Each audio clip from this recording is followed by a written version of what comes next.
Welcome to Corrective Consciousness episode 285, the podcast where we explore the inanity of pop culture. I'm kind of sad that I don't have to say 2022. I'm your host, vysethebold, and this is... Lotus Prince. I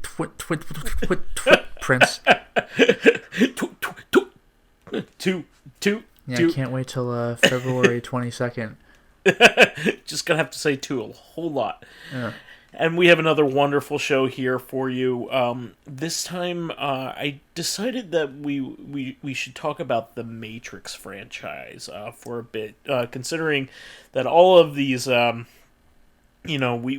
been doing the kind of like these franchise deep dives lately, and I think it's an appropriate time now that the fourth movie is out, as it were. So, just wanted to take a moment to, kind of give it a spotlight and talk about, some of the aspects about the series as well.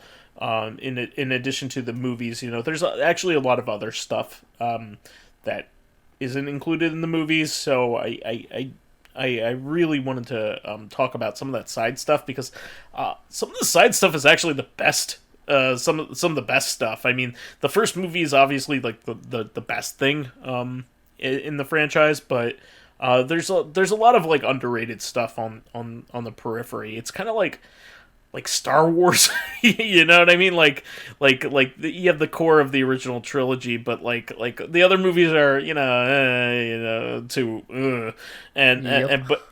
but there's like a lot of really good stuff on the periphery, like the cartoons and the comics and the extended universe stuff. There's a lot of garbage in the extended universe with that stuff. Yeah, I was going to mention the extended universe has very high highs and very low lows. Yeah, I mean, like, not everything can be like the Timothy Zahn books. It just depends on who's working on what, right? Yeah, you have like the Mandalorian, who's spearheaded by Jon Favreau, who really knows what the hell he's doing, and he Jon Favreau has done a lot of good for Disney.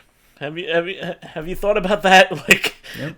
He basically started off the Marvel Cinematic Universe and made it what it is today. With Iron Man 1, which is like still one of the best movies in that franchise.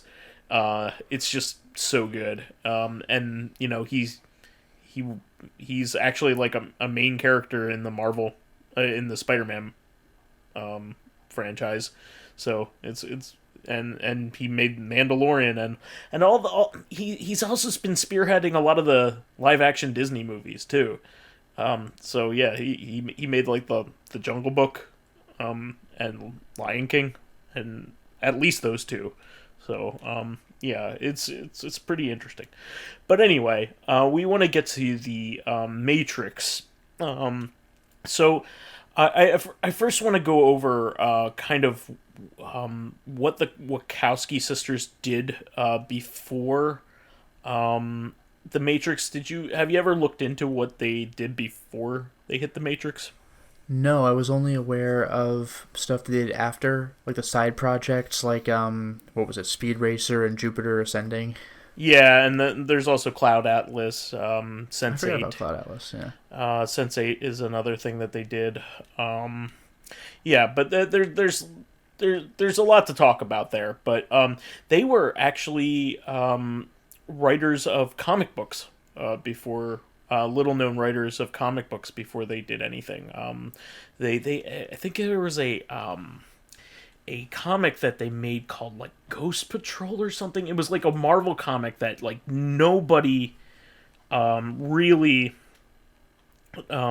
knew much about, and it kind of like ended. It sold very poorly and ended very like early. They also wrote Ecto Kid. That was it. Yeah, Ecto Kid. Several issues of Ecto Kid. And like. Also wrote for Clive Barker's Hellraiser comics and Nightbreed comics for Marvel's Epic imprint. So that's pretty interesting stuff. Yeah, and then they also they wrote a script for Assassins, which is a Richard Donner movie, which I've never heard of. But they made a really good neo-noir film called Bound. I really recommend that people check out that movie because it's really really good movie. I actually really like Bound, and that's kind of where they got like the kind of like their chops in making a movie, and kind of like got the okay to have like a bigger budget because they successfully made like a lower budget film. So I definitely recommend Bound. It's like kind of one of those movies that a lot of people discovered after The Matrix because they were like, what else have these people done before? Like what else have they made? So people went back to that, and it was one of those movies that like a lot of people who collected DVDs had, just kind of like that era of like buying DVDs a lot, So and then you have The Matrix, which I I've been saying this for a while, but somebody else said it recently as well. But it's kind of like our generation's Star Wars in a lot of ways. Like, Oh yeah, they said that on Red Letter Media. yeah, they said it on Red Letter Media, but I said it like way back when, like when I was student teaching. I actually said it, and my cooperating teacher was a jerk, and like vehemently disagreed with me in front of the classroom. Well, yeah, because as Mike Staklasa said, there was a Star Wars that very year, or maybe a year give or take, and nobody wanted it. Well, what I meant, what everybody means by when they said that is it's a watershed, like movie that kind of changed everything. It changed everything around it from. Like influences of the wire fu kind of stuff that was going on. I mean that was also in part due to Crouching Tiger, Hidden Dragon at the time. Yeah, that really helped take it off. But that like noirish storytelling, that gothic look, the whole leather and. Like look, that whole sci-fi look. Yeah, it's very like Shadowrun, like the black trench coat, the sunglasses, and Neo didn't have a sword, although Lawrence Fishburne did in the sequel. Even just the directing style. I mean, the bullet time was an innovation that hadn't happened before. Wasn't that how they like pitched the entire movie? Like they were like, look at this, and it was like Trinity's Kick or something, and they're like, see. Yeah, and they put all the money into that, like secretly without telling anyone. They're like, "Could you give us enough money to like make a whole movie?" And they're like, "Hell yeah!" Well, so they kind of the person who pioneered that technique, like did it one time before, and it was in Blade. It was like one single time in Blade towards the end of the movie. But they made a whole. They put all their chips on like entire scenes. Yeah. Of this, and it's incredibly expensive because it requires an entire ring of cameras. Yes. Firing all at once. That's why it does that. Like it's insanely hard to pull off because you need all these cameras like seamlessly like taking pictures or like if you ever take a look at like the green screen of those scenes, it's just like this weird like spiral cone of cameras, and you're just like looking at the amount of money yeah, like that must have needed in order to film like each second of that. Like, and they filmed it on film, right? Like this was before digital. I think the first film that was made on digital was what? That would have been Star Wars, I think, Episode 1, wasn't it? I have no idea. But what I mean is that was an unusual thing at the time, the digital thing. So they didn't do that back then. They filmed this movie on film. So and it was kind of like you could tell that the Wachowskis had really kind of put everything their all into it. Like they kind of combined everything that they liked and into one thing. You know what I mean? They combined philosophy, comic book stuff, like anime stuff. Yeah, I was going to mention there's like a couple of nods to the Ghost in the Shell movie. There's a couple of nods even to the Invisibles. So like yeah, that like Grant Morrison's The Invisibles. Like even like the philosophies that they go into are like the same philosophies that they go into in The Invisibles. So like there's like a lot of really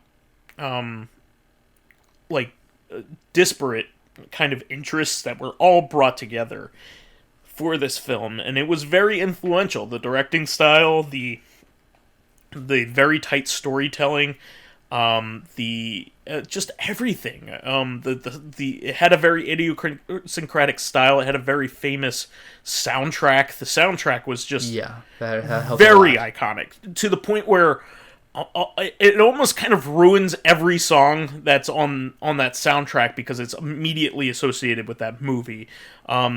To the point where like you know the song that they play during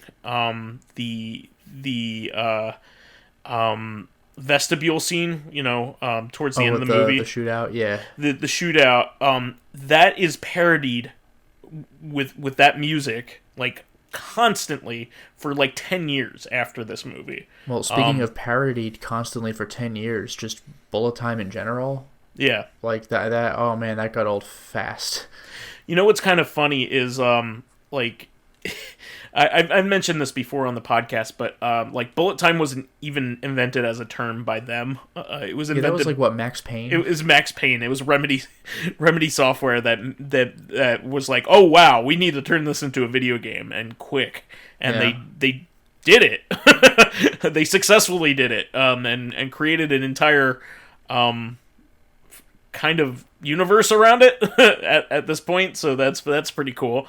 Yeah, they like bullet time was a big thing, and it became like a big part of not comics, video games after that, movies after that. Like it's just like a big like action, any kind of action scene uses that kind of stuff. So it's really an influential movie, just based off of like everything like changing after that. Like every once in a while, like a movie comes out that just completely like shifts the universe, like shifts, you know, where the movies concentrate and ideas and all that kind of stuff. It's Pulp Fiction was like that before that, right? Yeah. Pulp All of a Fiction. sudden everyone was like a smart talking badass. You know, like everybody was an assassin or a hitman or something. Yeah, You know, that talked about comic books. You know what I mean? Like that smart ass, smarmy, like you Yep. know, guy in a suit that talks about comics for no good reason, but also kills people. You know, that was a thing in the '90s. Go back and you know watch every movie that like you know Vince Vaughn or you know. You know, like all the movies from back then, Suicide Kings and all that shit. You know, like every once in a while, there's just a movie that like defines the decade, and or that specific point in time, and that was certainly it. Like you know that everything hinged around that, and I it what I like about that movie is it's kind of passe at this point because you everybody's just seen it so much, but like when you first watch that movie and if nobody had ruined it for you, you still did not know what was going on, just like the main character didn't know what was going on until Which is kind of halfway funny through the because movie. they explain it pretty early on. Yeah, but you don't really believe it, and you don't know what, like, in what way. Yeah, which is thematically appropriate because like Yeah. you yourself have to like learn what is happening and then adjust to like believing in what the plot is trying to tell you.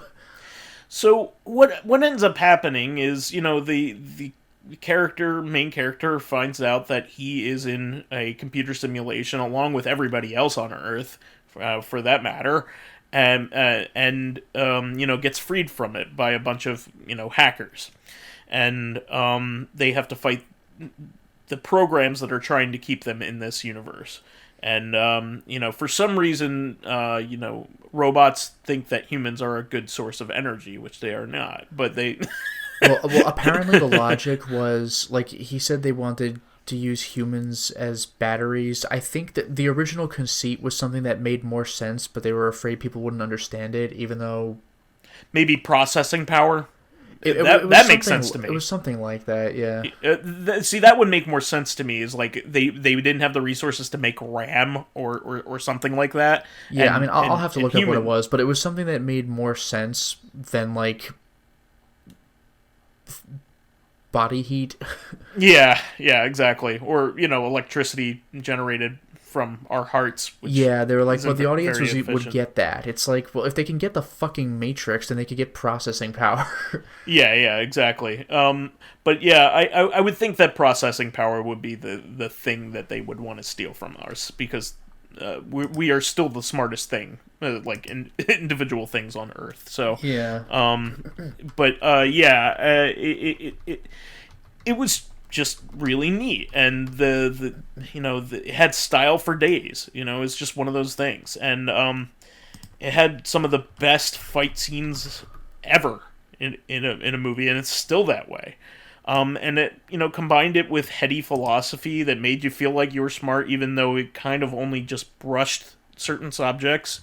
But it was just like one of those things, when they present something to you in a way that makes sense to a lot of people, it makes them feel smart. It's just like one of those things. You didn't go super in depth, but it made you think about things, and made the everyman think about things, which is pretty cool. Now, after that, like what was kind of funny is that movie. It was kind of like lightning in a bottle as well, because like nobody expected it, and it just kind of showed up one day, right? It had like a very mysterious marketing campaign that didn't explain any of that. It just kind of teased you with a mystery, which is very unusual, even now. It just teases you with a mystery and doesn't tell you anything about the movie. Like that's and all they did was show you some of the bold time stuff in the marketing, and then that was really it. And people were like, "Oh man, I need to see this. What the hell is this?" Well, because that's the thing. It's like you're in a computer simulation, but like there's these crazy like martial arts fight scenes and gun battles. And you're like, what? Like it's just like everything. And like it just happened to be really good, and it also had a famous actor in it for the time as well. Keanu Reeves, say what you want about him, he was in some good stuff back then. He was in like his biggest movie at that time was Speed. Everybody forgets about Speed, but Speed's a good movie. Cans. Trying to cans. I mean, it is kind of goofy when you think about it, but like it's a fun movie. Yeah, but like the movie's all right. It's basically Die Hard on a bus, and I mean that. But it's basically like Die Hard. But he was also in a lot of other interesting movies. He was in Bram Stoker's Dracula, with an awful. I was gonna say he was in that movie, but he was like. Like, I think everybody agrees he was the worst part of that movie. He's the worst part, but he was the main character. Yeah. Other than Dracula, right? He was in Bill and Ted. Bill and Ted 1 and 2. Yeah, he was. That's where he got and famous. 3 for that matter. But he he wasn't 1 and 2. Yeah, but he was what, Ted? He was Ted, yes. Which, by the way, the Matrix might have nodded to that a little bit when he sees Morpheus jump and he goes, "Whoa." Yeah, well, like everybody makes fun of Keanu Reeves for saying "whoa," but that was just kind of his character at the time. That was his thing for a while. Yeah. And I only just recently learned when you first meet Morpheus, there's a chance that might have been a wink at the fact that he was Cowboy Curtis on Pee-wee's Playhouse, because the texture of that big red leather chair he's sitting on looks kind of like the front door to Pee-wee's Playhouse. That's wow. If that's intentional, that's kind of cute. But yeah, and he was also in what's that? He was also in Point Break, right? That was a pretty famous movie at the time too. I think this was before. Not that I don't know how popular it was, but Johnny Mnemonic. Oh yeah. So he was also like in popular cyberpunk fiction. I mean, Johnny Mnemonic is a Dave Gibbons story, isn't it? I wouldn't know. Yeah. So like he's one of the that is Johnny Mnemonic. Yeah. So that is by the guy who did Neuromancer. So Okay. yeah. So like that, it's by somebody famous in the cyberpunk genre to begin with. That was one of his short stories. Johnny Mnemonic isn't very well received, but that was an interesting movie. So like. This was like involved couriers in the future that carried like data in their heads because and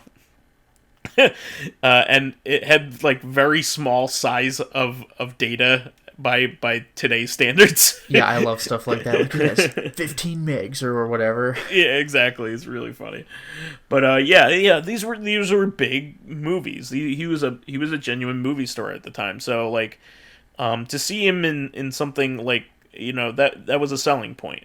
He was a good looking guy him too. Just kick ass in martial arts fight scenes. Like I was like, oh man, I didn't know he was capable of that. Yeah, exactly. And it's gone on to kind of like inform like his interests as an actor going forward. I mean, without the Matrix, there wouldn't be John Wick. John Wick is directed by his stuntman from the Matrix, which is actually pretty funny. There's even more connections with that going forward because John Wick references the Matrix quite often. Yeah, like I think it started. John Wick 2 referenced it at least once with Lawrence Fishburne's character. Like they wink at it, and John Wick 3 guns, lots has of guns. A direct quote. Yeah, with guns, lots of guns. But we're gonna get to this eventually. But the newest Matrix movie, Resurrections, I believe, that actually has his stunt coordinator is in the movie as an actor. He has a role. Yeah, he has a role in it. And in a role that is fitting, like kind of being his doppelganger, which is kind of funny. Yeah. But anyway, yeah. So like then like all of a sudden the Wachowski sisters were propelled into stardom. Like all of a sudden, right? Like because they made this movie. I should also mention that they are both trans women and hadn't transitioned at this point. Yeah, I was gonna say like in all three. I think all three Matrix movies have different credits because the first one is the Wachowski brothers. I think the second one is the Wachowskis, and the third is the Wachowski sisters. Because like only one of them had transitioned, and then both of them had. They still refer to themselves as the Wachowskis. Okay, but I could have sworn I saw the name sisters in at some point. Maybe I'm mistaken. It's been a while since I've seen Revolutions. In the newest film, they are credited as characters created by the Wachowskis. That's what it says. In the credits. I read it. So anyway, so if you're a little confused when you go and you look at it, that we're not dead naming them or anything, and we're properly giving them their pronouns. Yeah. But yeah, they publicly transitioned in kind of a bad way too. Somebody was trying to out at least one of them publicly, and they outed themselves in order to like have more control over it because somebody wanted to like break it as like a like one of those like tabloid rags, which is an awful thing to do to somebody, by the way. I think that's really, really awful. But yeah, so you have Lily and Lana Wachowski, and they are basically like, oh man, what do we do now? Because like that movie's very self-contained. If you just watch it, you're like, okay, that's like a full story. Like at the very end, Neo flies towards the screen, showing that he has like all the powers. But like, dude, what else is there to say at that point, right? Well, that's like, the thing. Yeah, you could have ended it there. Yeah. Oh, by the way, also, it looks like I was mistaken about the credits. I think even Reloaded, neither of them had transitioned yet. Yeah. I don't think they had a. One of them had transitioned by Speed Racer, I think. Maybe that's what it was. Yeah, Okay. yeah. But anyway, yeah. So, I just wanted to quickly address that. But yeah, so yeah, they're really famous at this point and have to make basically have to make a follow up. And the way it works in Hollywood is like they immediately want to be Star Wars, right? They want a trilogy, so they give them the okay to not only make this movie sold so much, especially on DVD. This was like one of those very early DVDs that everybody had. Yeah. That along with like Austin Powers and Gladiator, like Yeah, Austin everybody. Powers was like we actually had it on VHS, but Austin Powers was huge. Yeah, the original X-Men movie, it was just that time. It was Yeah, like yeah, I think we 99, have that. 2000. Everybody had those early DVDs, like almost everybody. And it was just the time, a sign of the times. Like everybody watched those movies on there. Remember when DVDs also came out in like multiple flavors, like full screen and widescreen and all that Yep. shit too. Yep. That was something that thank God you don't have to deal with anymore. Like everything is automatically in widescreen. Yeah, whoops, I have an HD TV now. Gotta replace my entire DVD collection. There were even some like movies that were really hard to get in widescreen, like their original presentation for a long time. Like the Kubrick movies especially. Because Kubrick had, I'm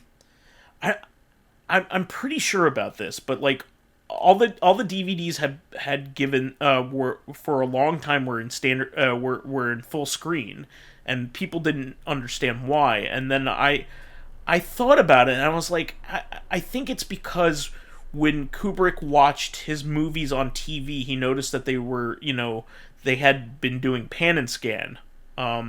Which is like the way that they used to cut off the sides of widescreen movies for broadcast, right? When he was alive, he didn't die until like the early 90s, so he had come out with full screen versions of his own movies, so he could at least have control over the way that they were broadcasted.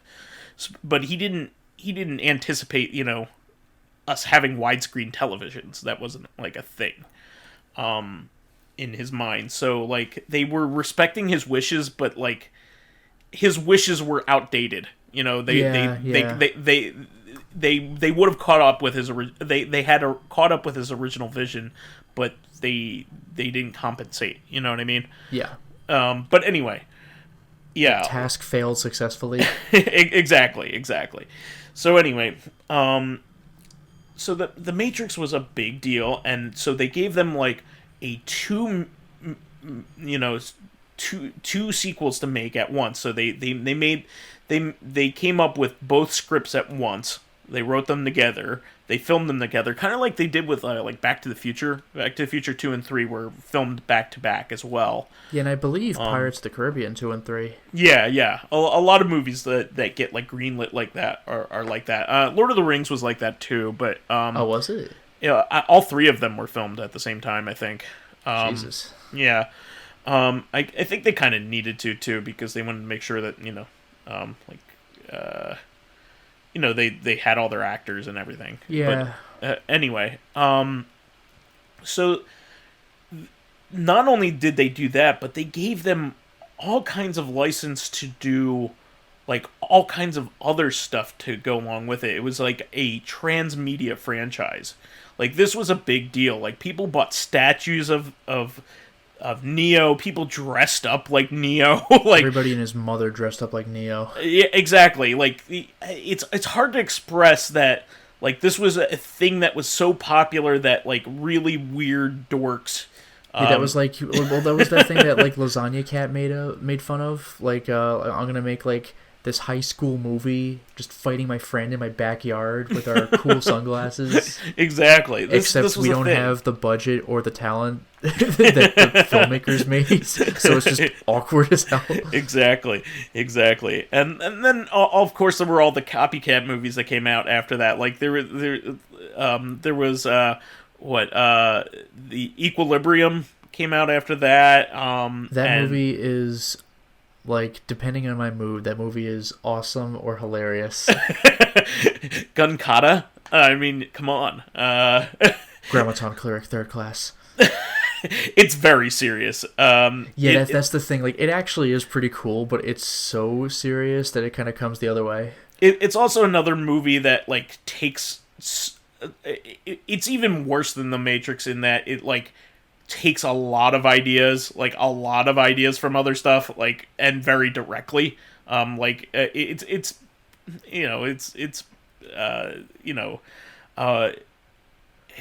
what's that book with John the Savage in it?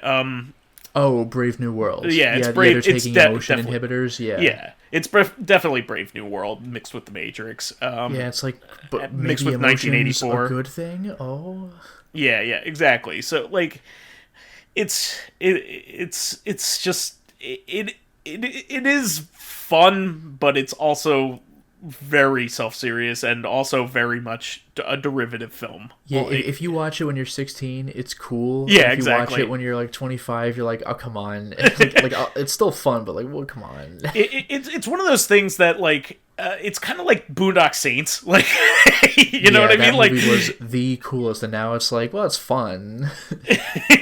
But, like, the entire enjoyment of that movie has, like, been stripped from me because I watched the documentary of the making of, and the creator of it is such a fucking douchebag.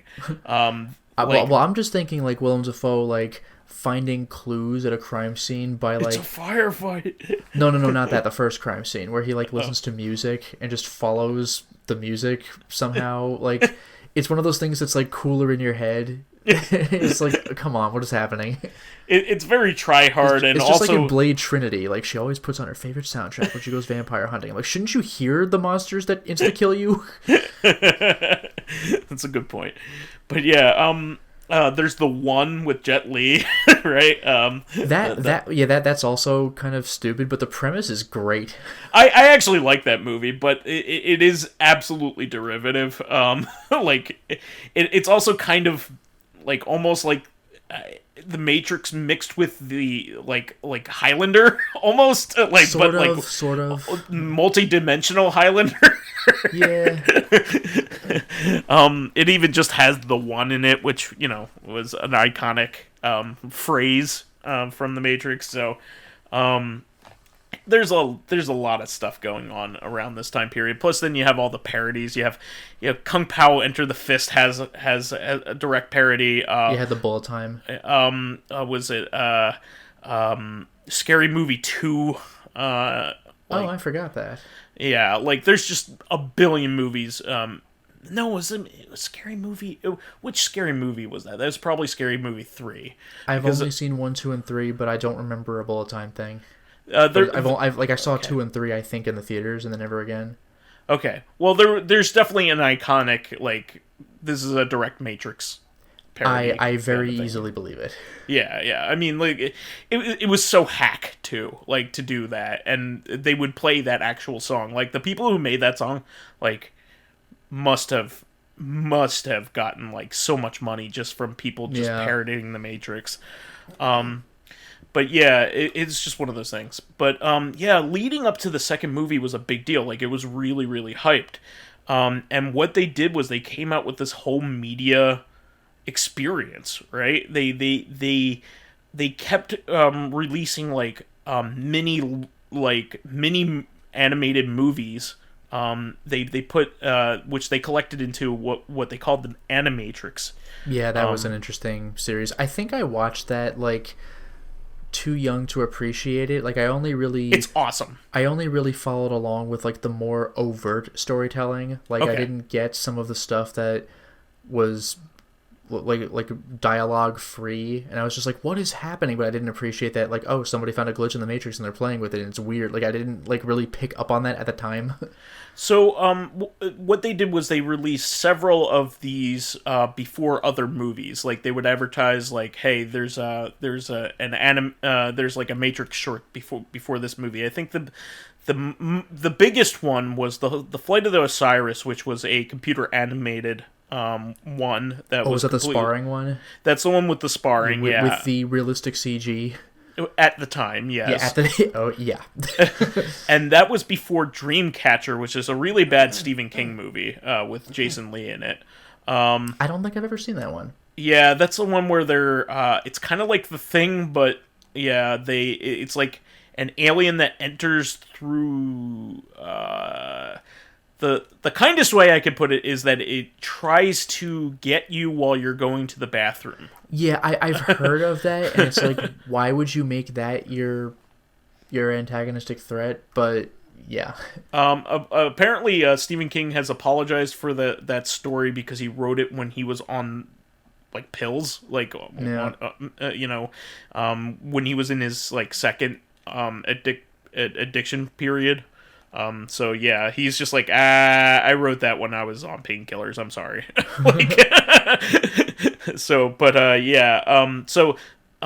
that they made 9 of these shorts, and 2 of them are made by the same team, but the rest of them are kind of made by different creators in different styles, and some of them are story like add lore to the Matrix, but some of them are just kind of like fun ones that kind of take place in the world of it all.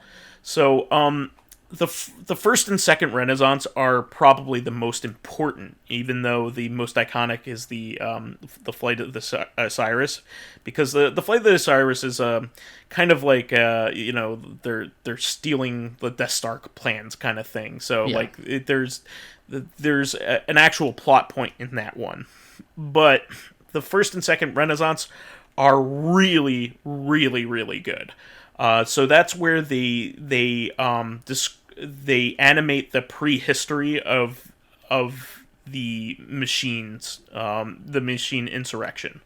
So that is really excellent because it's also done by an anime director. So it's like really really well done. It's well made, and it also just straight up tells you like all the backstory to what happened in the Matrix before the Matrix was a thing. How like humanity basically got super decadent and lazy, turned all the robots and made these robots do every single thing, and then started and humiliated the robots while they had artificial intelligence. They were smart enough to know that they were being humiliated, and they tried to be legitimate, and then eventually completely rebelled against humans. They tried to have their own country, and they also started like dominating people at first by selling them the best stuff. It is really interesting. They dominated them like economically first. Like they started selling them cars, and nobody could make a better car than the robots could. It's really pretty interesting. Because like what is happening here is most surely going to happen. Like it is. I don't think we're smart enough to release artificial intelligence at a high level. We just are. We're not smart enough to treat it as if it's a living, breathing human with rights. We're just not that smart enough to bake that in. We're gonna have to have like some major problem before that's even talked about, which is quite a shame. Despite all the literature foretelling this and warning against it, like how many things have you read, Lotus, or watched where robots get smart enough and then they rebel? Right? Yeah, I mean, like, one of the more classic examples is the Terminator. Yeah, Terminator, right?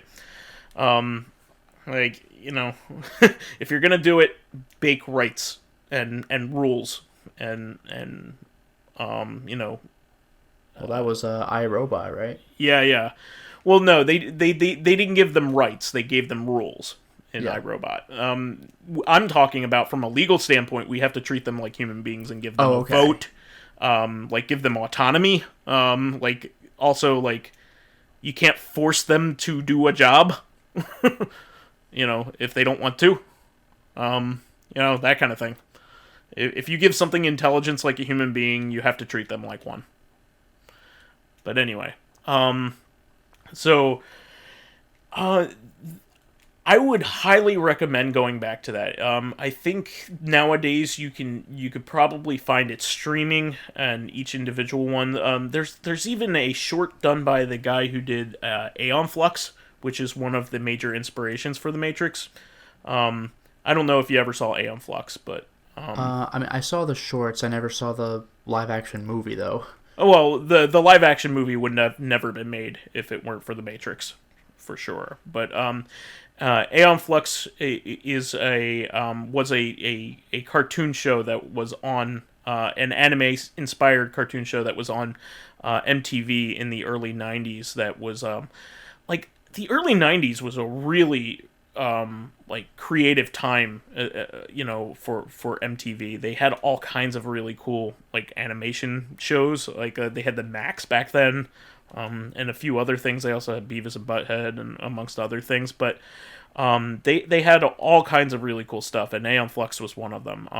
Definitely go back and watch Aeon Flux if you want to see like the inspiration for it. Aeon Flux is very, very odd. It's one of the oddest things I've ever seen in my life. But it's cool. Like, do you remember any of it, Lotus? Yeah, well, I mean, the conceit of the show was that, what's the character's name? Is it just Aeon Flux? Aeon Flux, that's her name. Just the character was doing some spy mission or whatever she was doing, but in each episode she would just get killed. But that might be the most normal thing about it. The entire show is extremely...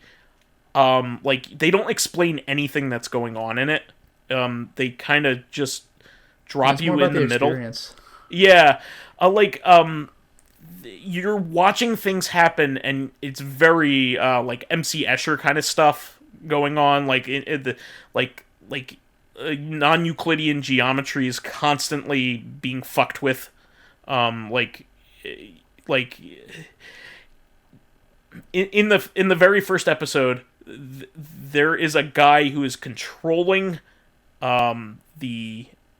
he has imprisoned the mayor of the town inside his own body. Like he somehow made a prison inside his body and shrunk him down into it, and then like he can walk into his body as if it were like a basement.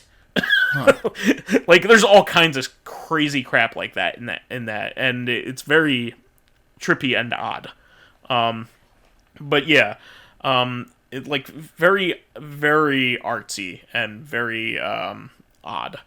But yeah, like you could clearly see the inspiration that Trinity is very clearly inspired by Aeon Flux. I mean, just like her whole getup and everything.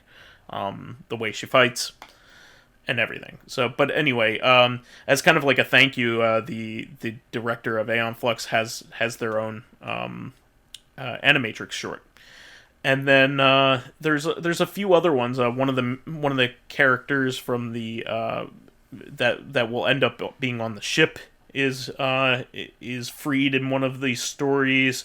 One of them, just as you mentioned, is just about how some kids find a house that is just a glitch in the Matrix, and they think it's a haunted house, but it's just a glitchy house that has all kinds of weird physics happening on in it. It's pretty neat.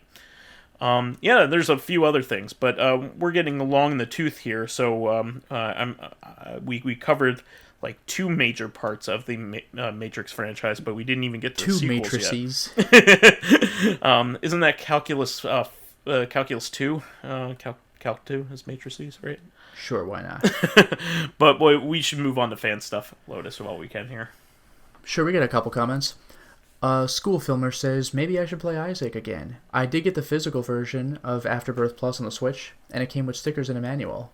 Yeah, it was like a Zelda-style manual. I love that. Yeah, and I did quite a few things as the Lost because I want to do those before Repentance, and it's meddling with the Holy Mantle. I don't remember meddling with the Holy Mantle. I forgot what that was, if anything. What is that? It's you get one free hit in the room that you're in, Oh, and it okay. makes the Lost playable. Interesting. Thakafan says, a real problem with porting isn't always legal. Sometimes it's purely technical or mechanical too. In the case of the games mentioned, the hardware being so decayed it lost its data, it's a damn shame. Nowadays, consumers and collectors alike are being more careful about preserving games, which is why we hate when companies delist or overwrite copies of older games. Kind of like what happened with GTA or the old Star Wars movie. And actually, you know what I'm also thinking? Is, unless you go for physical copies, the PlayStation 3's store is probably your last chance to get Resident Evil 1, 2, and 3 in their original forms. I think the PlayStation Classic has RE1 Director's Cut or something. Sure. But otherwise, all three of them have been replaced by remakes. That's with true. remakes. And Fakafan also says, prepare to meet your doom with that boss. Yeah. The expansion zone of Dark Souls was a real challenge, upping the ante with their bosses to an even more extreme level somehow. I actually really like that area. It's great. It might be one of the most iconic and most fun parts of the game to me. So I was too impatient to deal with Artorias efficiently. I just brute forced it poorly. And the Hugo Award is given to characters who are extremely big, like in Street Fighter, right? Hey, I'm number one. I love it. And then for our question, Living Corpse asks, we actually have more questions from Ross, but I'll give it a bit of a break because there was like 10. So Living Corpse says, what, in your opinion, should be mandatory? For me, every website should have a dark mode. Also, thank you to the website designers who remembered to include the login screen and comments screen while making a dark mode for a website. Too many websites forget that, and you end up being blinded by a white screen when logging in late at night. Yeah, that's a good point. I never really thought about dark mode at first, because nothing had it, but, man, once you start it, it's tough to go back. Like, Twitter on dim is the greatest thing. Yeah, I actually, anything that allows me to go into dark mode, I absolutely do. Yeah, I don't want to go to pitch black mode, but certainly darker. Definitely. Yeah, my wife is always like, wow, why does your stuff look like that? It's just, so I don't blind myself by exactly using the computer. I'm looking at this 24/7 day, Yeah. Especially if your room's a little dimmer. You want that dark mode. Yeah. I think Twitter has it, right? That's what I was saying. Twitter has dim and dark. I go for dim. Gotcha. Because pitch black is kind of too striking in the other direction, so I go for dim mode. Yeah, it's also, a pretty okay,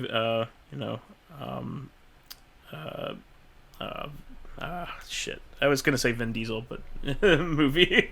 Dim Diesel. Dim Diesel.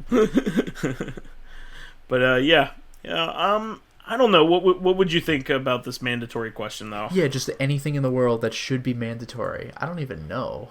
Yeah, I'm trying to think of it because, by and large, a lot of stuff I'm thinking of is already law.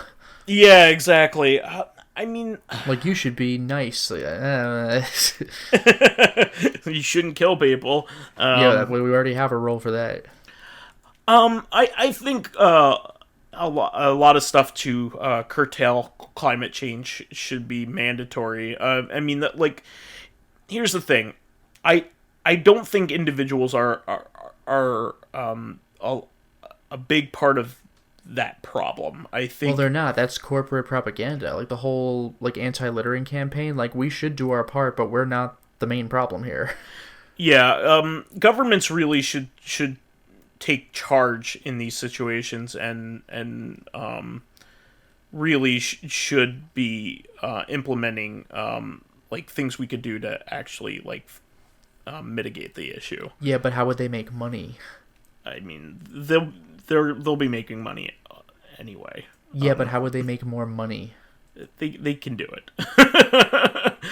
The money. Here's the thing. Money can always be made. Yeah, but tell them that. How would they make money now? Here's the thing. when you take a look at like single use items, for instance, I'll start here. Any of those plastic items that you throw away, like plastic forks, like anything plates. Like that, paper plates, anything like that. We have proven that you can actually make those things out of compostable materials, and very little is affected by doing it. Plastic bags, you can make that out of compostable materials, and your life will not be impacted any which way. And there's money to be made because there's in transitioning to that, you are making, like companies can make money off of that. They can sell those bags, right? They can also use that as a, part of their marketing. They're saying they're being a green company, which is true, but it's also a marketing tactic, right? There is money to be made with making eco-friendly products. That is something that a certain, people that care about that want, right? Mm-hmm. Also, you have to think about your stakeholders in the long run. How are you going to be making any money if everybody is dead? How are you going to be making any money if we are being choked by a gigantic pile of trash that won't go away, right? Well, I mean, like that's very obvious, but as we've seen from corporations in general, and not even climate change, just corporations in general, nobody thinks about the long term. They think about money now.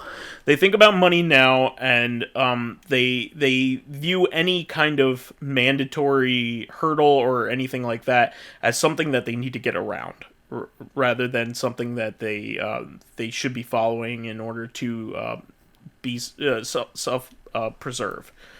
And it's really funny because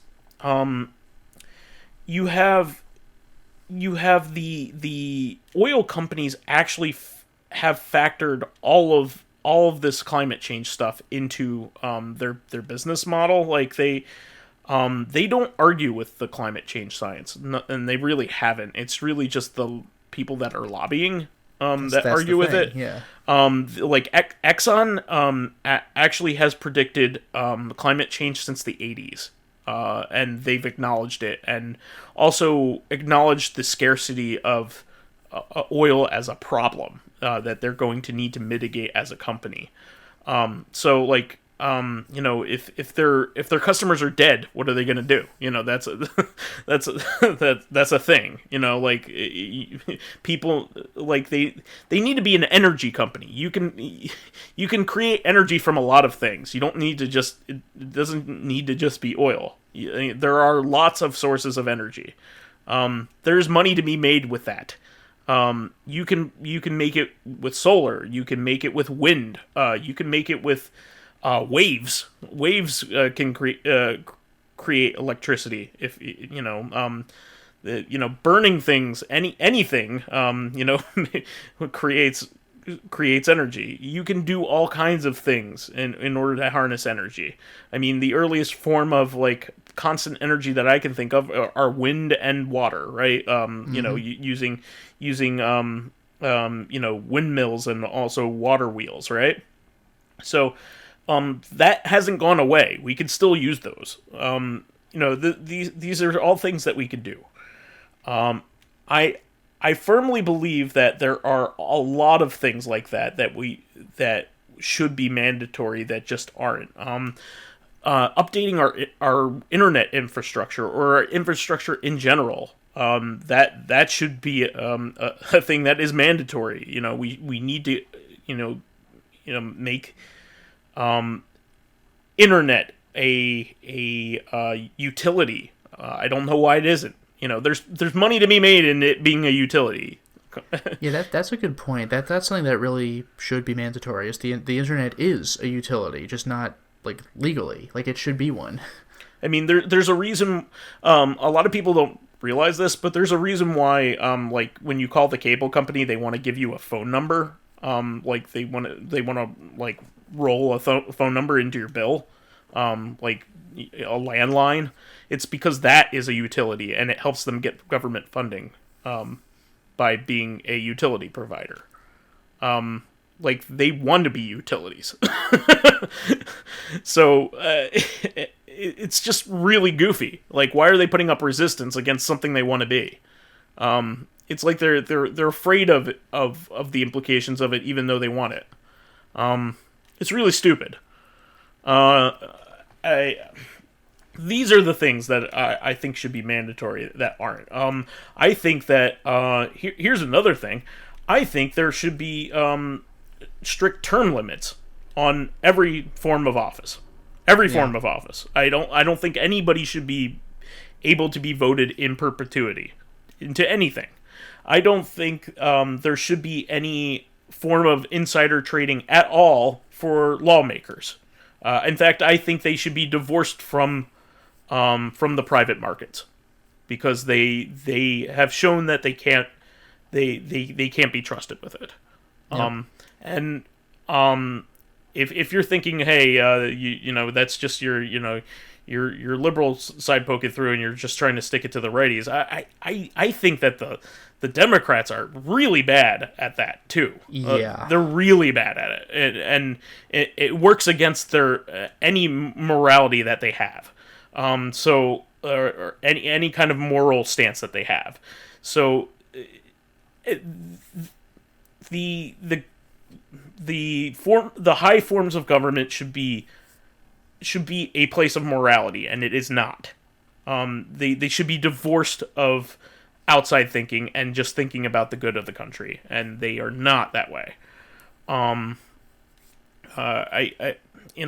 These are the things that I think should be mandatory. I made fun of us by saying that we were going to be talking about political points, but wow. I mean this has to do with the question. In terms of individuals, a lot of times what I say is, if you're doing something and it's not hurting anybody, I'm okay with it, right? Yeah, pretty much just I'll mind my own business. Exactly. I'm not a super I want a ton of regulations. I'm not that kind of person either. Yeah. I wish there was more of a free economy in some regards. But also liquor licenses. I think that's really stupid. Why is the government limiting liquor at all? I think that's really stupid. Why? I live in Pennsylvania, where they have the dumbest liquor laws that I've ever seen.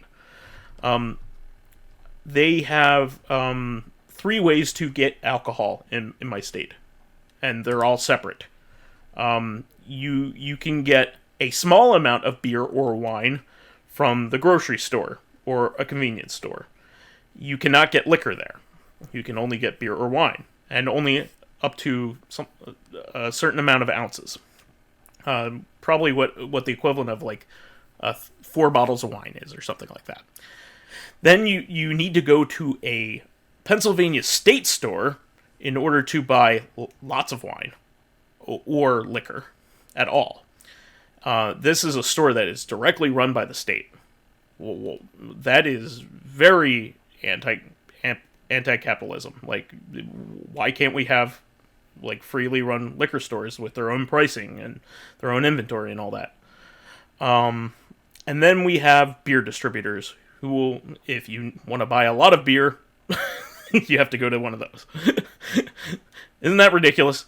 It's so complicated. How would you know any of that if you were an outsider? What bugs me is who's going to stop you from buying your 4 bottles of wine and then buying 4 more bottles of wine 10 minutes later? Nobody. You can go. They literally tell you in the store you need to leave the store and then come back in if you want to. Yeah, that's fucking idiotic. It's like in movie rating systems where if you say fuck but just once, you could keep that PG-13 rating because it doesn't corrupt your children's ears unless you hear it more than once in the same movie. That's also stupid. That's just like a jackass making up rules that make no sense. We're doing this. I hate to tell people this, but every one of those kids watches YouTube. And YouTube has none of those restrictions. So yeah, YouTube can do what it wants. Kids are freely hearing cursing constantly.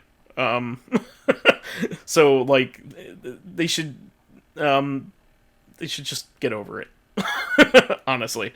Yeah, cursing is the least of a rated R movie's problems. I mean, it's not cursing isn't even like considered to be taboo like it once was, right? Yeah.